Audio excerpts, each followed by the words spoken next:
Welcome to Tabletop Gaming Guild podcast. The podcast is all about the memories and experiences that playing board games with friends and family can create. On this episode, special episode, we're going to all talk about Slippery Rock Con, which is an upcoming convention. October 22nd to 24th. Today with us, we have special guests Karen Pierce and Ron Rummel, the co-creators and founders of Slippery Rock Con. And we have Jason Nye, the RPG guy. He is here today too. Welcome everybody. Yay. We're glad to have you here. So we're going to go ahead and start off and get a little bit of background and history on what Slippery Rock Con is, and we're going to go ahead and let Karen talk a little bit about that. Well, Slippery Rock Con started off as the dream of one of our adolescent patrons. She actually wanted to do some sort of cosplay, dressing up as their favorite characters and being able to open it up to the community for a Q&A. And I thought, I don't know much about that, but Ron might, because I know that he kind of does some of that stuff. So he was always coming to story time with his son, and I pulled him aside one day and said, hey, what do you know about like Q&A panels? And he's like, okay, I can help you with that. And from there, the idea was born. And so we started off in 2017. We had it at what we call it the Little Library. And we just rented the park for the day. And we had cosplayers. We had the Gaming Guild came in. We had The Outer Rim Praxium. Yes, they came to the park. That was awesome. We had some live action role play. What else?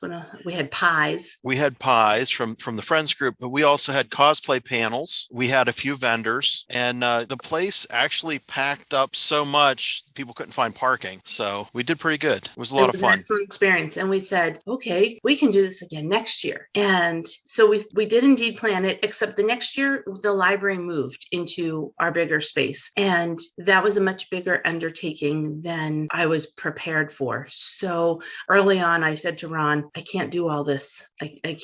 I'm building a building. I'm moving a library. I can't do RockCon. So we took a break in 2018 and we came back stronger than ever in 2019. And that was terrific. We are at Camp Ukoko. We found a terrific spot to have it. And that was a 3-day convention. So we brought back a lot of the familiar people that we had helping us in 2017 and a lot of new faces. We had the cosplay couple. We had the Outer Rim Praxium. We had World War I Nerf battles. We had airsoft battles. We, like I said, the Jedi fights at night. We had Tabletop Gaming Guild and their games library available for the entire con. There was VR gaming, and there was also role-playing games. So, I mean, it was just also very kind of a chill event, too. It was very relaxed atmosphere, and people kind of wandered around, enjoyed different things, and got to sample all different kinds of geeky nerddom. It was a lot of fun. It was intended to be a family event or to let people who had heard about conventions but had never been to one and might be a little intimidated to go down to Pittsburgh or, a big convention, let them sort of see what this is all about. And I think we've succeeded in that. My favorite part is having the Outer Rim Praxium with the lightsabers and on one side and the 501st Stormtroopers on the other side. And you know what? Contrary to what the movies tell you, they do play well together. I actually thought one of my favorite comments from it was the library board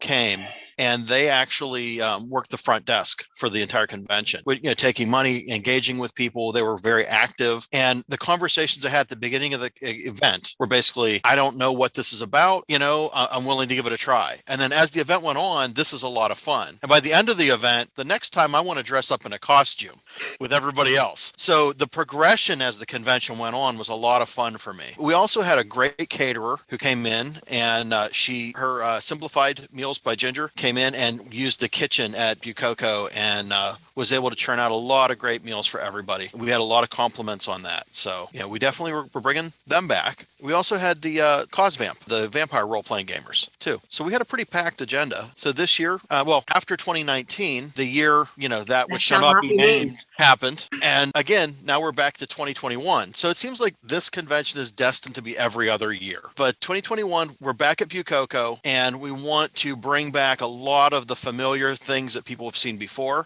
Some groups groups, they're still concerned about that which should not be named. So we got to take their perspective, into concerns into their consideration. concerns into consideration. Yeah, exactly. Because, it's legitimate. So we definitely have them back when we do the convention again. But we had vendors last time. We're going to have vendors this time. The Outer Rim Praxium, we're planning on having cosplay, airsoft. We have, as far as the airsoft, I've been in conversations with them. They're looking at doing an airsoft battle Friday night, basically a 4-hour adventure. You sign up and you go take the part of a character and you play through a whole adventure with airsoft weaponry. So that's going to be Friday night. And then they're going to do one that lasts between lunch and dinner on Saturday. It's going to be 2 long, like airsoft adventures. Again, the Tabletop Gaming Guild with the board game library. Jason is going to help with role-playing games, which we're very excited for. We have some awesome vendors lined up, and we have a lot of things going on. So many people in the library come in and they'll say, "Oh, are you doing that convention thing again? I'm so excited.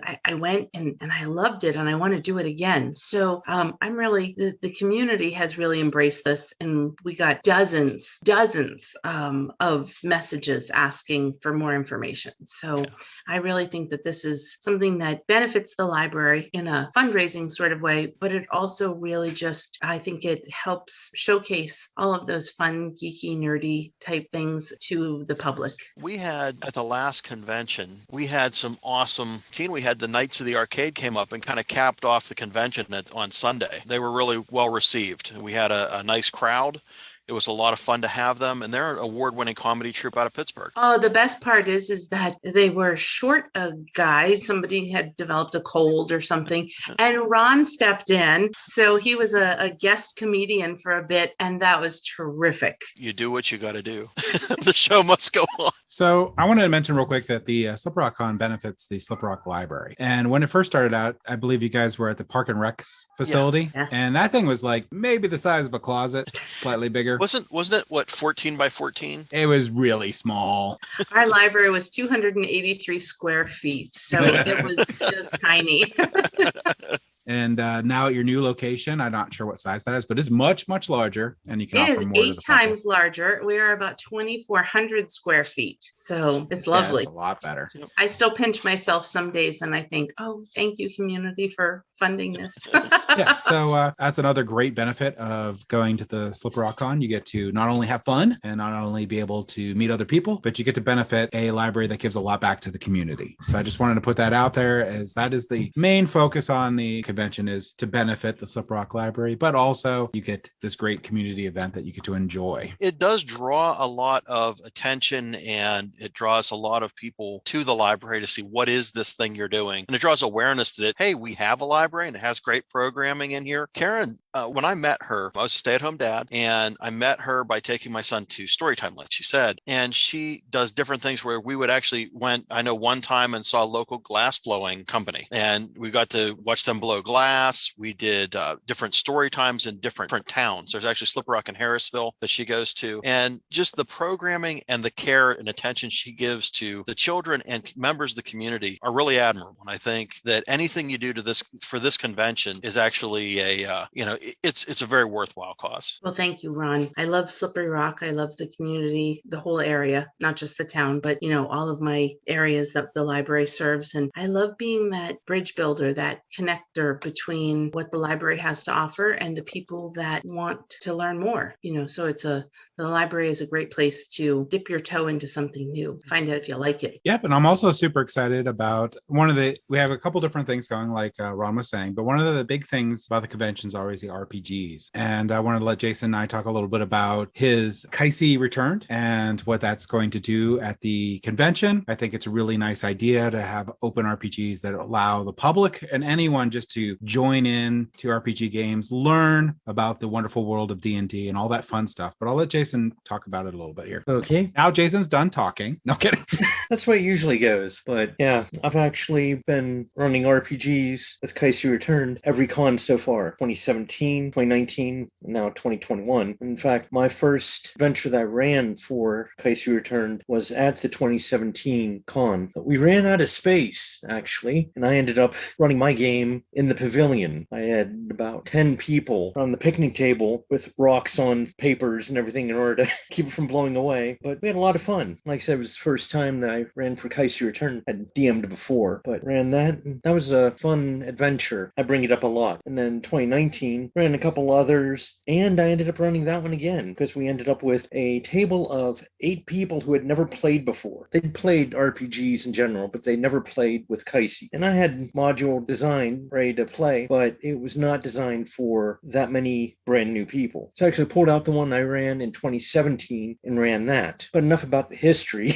Kaisi Returned is a small group. I think we've got 24 or so people who've played with us, and we're always looking for new people to come in and play. That's one of the big things. We've played with groups that just were trying to think of a good way of putting it, but I guess the Old Boys Club. They've all been gaming together for the last 20 some years, and they'll game together for another 20, but that's it. They're not going to add people in, and especially not brand new people that they don't know. We fought against that. We want to be where people learn about role-playing games and play for the first time, or if they've played before, where they learn what it is that we're doing. Our little world that isn't built on D&D. We use the same rule set as the 5th ed D&D, but we have our own world that everything works in. One thing I would say is that the 2019 convention, I had a few friends who were brand new to convention gaming. They're younger, and they came in never having played D&D at a convention, and you actually took them into your table. I don't think they you didn't know who they were or anything like that. I heard back from both of them that they really enjoyed that and how welcoming you were. So I do want to bring that up here. Glad to hear it. I mean, they had said that at the table, but it's easier to say, yeah, I had fun to the guy in front of you rather than, you know what, you really suck.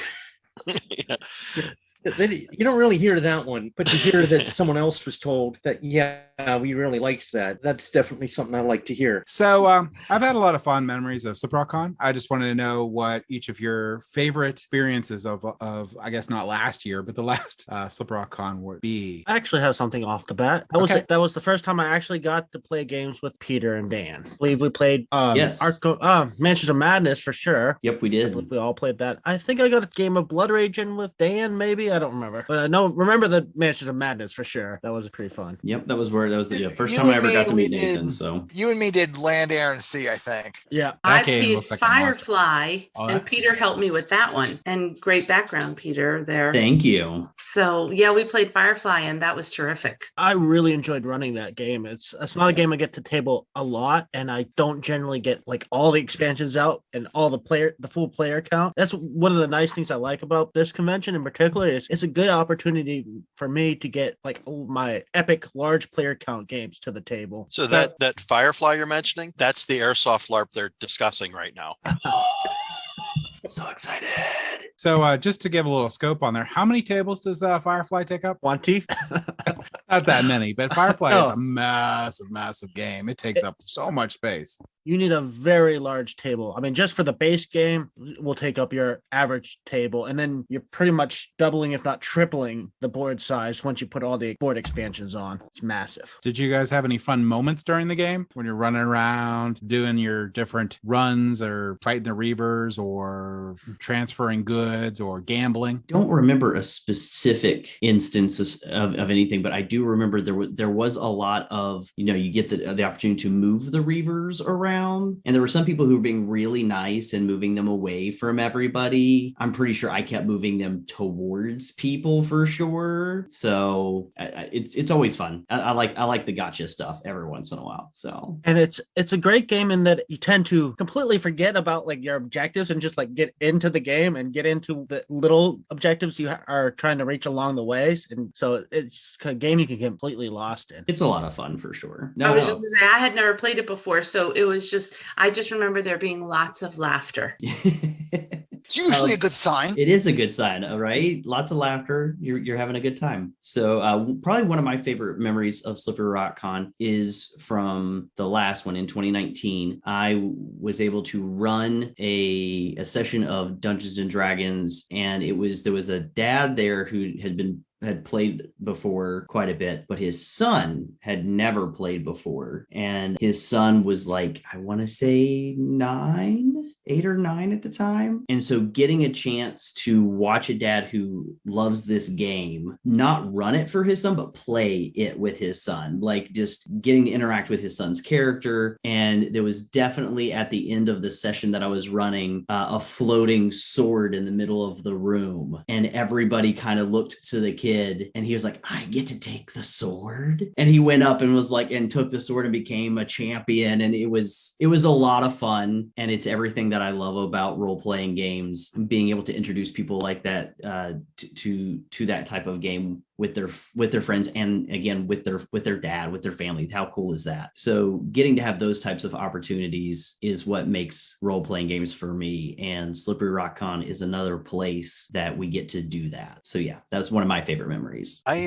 I spent the convention mostly not playing things, because I was just roaming around from part of the convention just to try and make sure everything was running smoothly. But I really liked the fact that there was just a little bit of everything, and everybody I talked to and saw was just enjoying themselves and was able to relax, because you are kind of in the woods. The setting's different. Most conventions take place in like a big convention center, and this is literally, it's a Boy Scout camp. I mean, there's trees, there's cabins, and I was able to walk around seeing people show up in all kinds of costumes, and they weren't even like in the costume. They just wanted to show up in costume and walk around, and that's totally fine. And people who had never been to like a big game convention or a big cosplay convention were just there checking it out. And it just was a very relaxed, low-key event. And I thought that's kind of what I enjoyed the most about it. Just seeing people who are just experiencing it for the first time, kind of like you were talking about, Peter. Just seeing that, they're checking out something new and saying, hey, I really like this, or I enjoy this. It's something I haven't been to before. Yeah, I'm with you, Ron. I think because like you said, there are a lot of conventions in the world, and a lot of those conventions have been around for a long time and they're really well known. And so you go there and a lot of the people are people who, they've already done all this stuff, and it's an annual thing for them. But Slippery Rock Con, it's so new, and it's in an area that's been so underserved with this type of event that so many people, it's their very first time seeing these things. And I think, and I'm with Ron, I think that's such a cool dynamic. Again, nothing against the other ones. Those are awesome as well. But it's so interesting to see a convention that is greatly made up of people who are just now finding out about some of these different things, and they're getting introduced to them and they're falling in love with it. And, and I know a bunch of us, as we're there, getting to share our passion of those things with these people makes us excited. So I'm with Ron. It's so cool. Yeah, to go off that a little bit, my favorite part of last 2019's convention was playing games with new people that haven't played board games that often, or new games to them. It was just amazing. I love meeting new people and getting that experience of the different like cultures and the different ways people think during a game. And I don't get that very often because, local area, you stick with your local groups. So it's really nice to branch out and be able to meet new people. I've met some people I still talk to after the Slip Rock Con pretty regularly. So I'm really excited about this year. I won't be playing games so much, but I will be able to meet everyone. If you rent out a board game, which is free, and talk to me, you can meet all the members of the Tabletop Gaming Guild. They'll be running around playing games and having fun, and I'll be more than happy to talk to anyone. I love that is what I love the most about that con, is be able to meet the people, be able to interact with them, and yeah, good. I think Slippery Rock Con can sometimes be summed up when you know you're in the right place when you turn around the corner and Harley Quinn is talking with the guy from World War I and a stormtrooper. They're all sitting and having a snack together. And, or playing a board game. Because it was funny, because normally you go to certain conventions and they're isolated. Like you have a cosplay convention or a gaming convention or, a board game convention or something. But like this is just everything all mixed up. And I think this year I'm kind of excited too, because we actually lowered the price a little bit for the weekend to make it even more accessible for more people. So I think that's going to be that's going to help too. Yeah, it's really a good deal. You get 3 solid days of gaming. Yeah. You can do anything you want. There's There's cosplay, there's LARP. You can do RPGs. You could do the more superior board games. I mean, there's board games.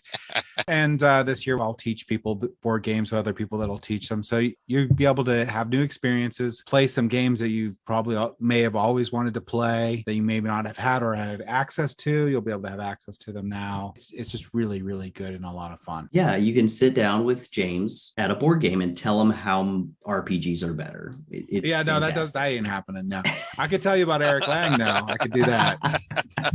I wanted to chime in as long as we're still on the same topic. I was there at Slippery Rock Con in 2019 for just one day because that's all I could get off from work for.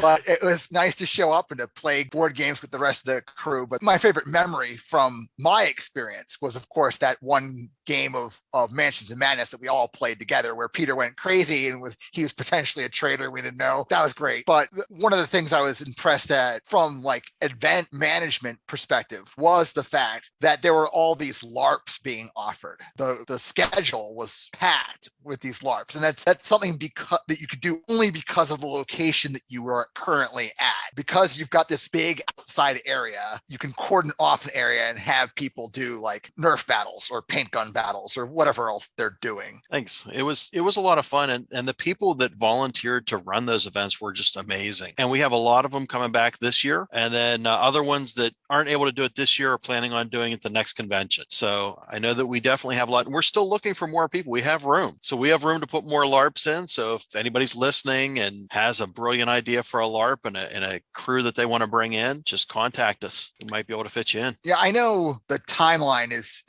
still pretty out there because, you know, it happens in October. You want to name some things that are confirmed at this point? Can you do that? Well, at this point, the confirmed stuff, right now for LARPs, we just have the Airsoft right now confirmed. The Outer Rim Praxium are confirmed. I'm pretty sure the cosplayers are in. I haven't gotten the absolute confirmation, so I don't want to name names. I'm trying to think, Karen, who else do we have? I know Kaise's in. Coslarian is in. We have the Pathfinder is in. I mean, obviously, Tabletop Gaming Guild is in. Who else do we have coming on? James, do you remember? I know we're What's that? What's all the LARPs going to be? Right now, it's going to be Airsoft. Right now, we have Airsoft Friday night, and then between lunch and dinner on Saturday. And what's going on is the ones that helped with the Nerf battles last year are actually going to pitch in and help NPC with the Airsoft. So it looks like they're going to combine forces. Which is sort of what they ended up doing in 2019. There were a couple of them that were shy, some players, and people stepped in and said, "Oh, I'll do that." And they helped each other out. And that was a lot of fun. I loved seeing the collaboration take place there. So we're still working on getting more LARP interest in. But like I said, with that which shall not be named, you know, Voldemort.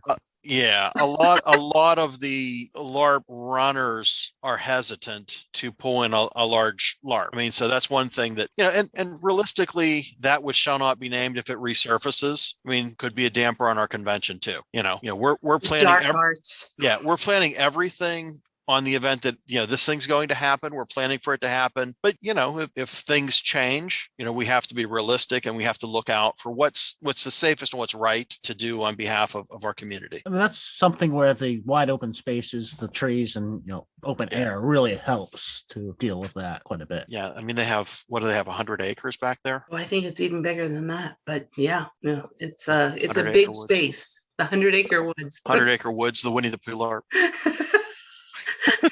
Oh, bother. This actually takes place over 100 acres and no smaller. No. Dressed in what is it? Those the zip up pajamas like Eeyore and Winnie the Pooh running around in the woods. A Tigger. There you go.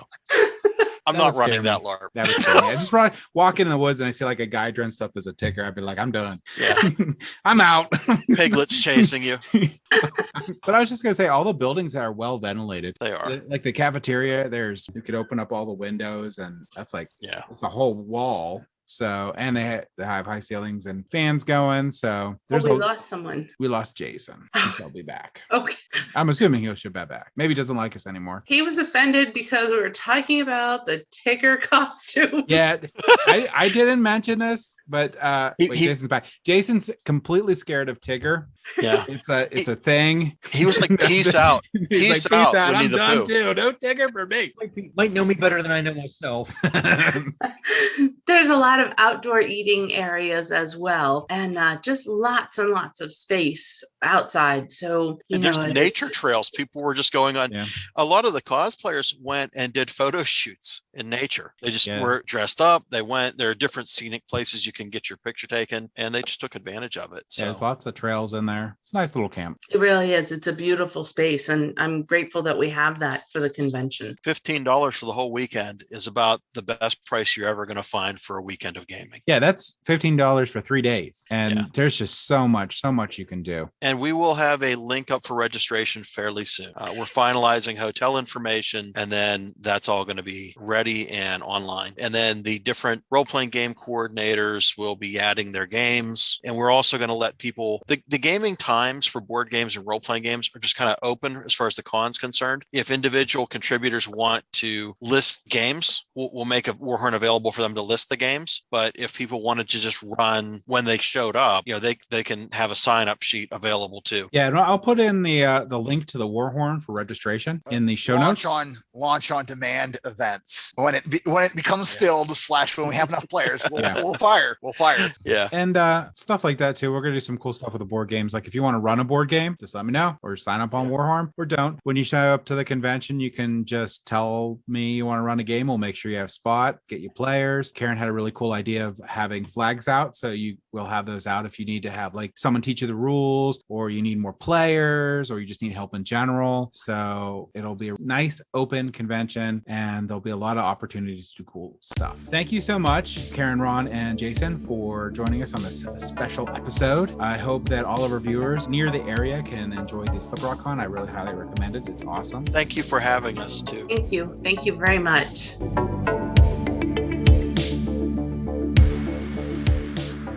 Thank you for listening. If you have any feedback for us, feel free to visit us on Facebook, Instagram, Twitter, or Board Game Geek Guild 2989, or our website at tabletopgamingguild.com. Don't forget to like, follow, and/or subscribe. Tabletop Gaming Guild is a product of Tabletop Gaming Guild LLC. All rights reserved.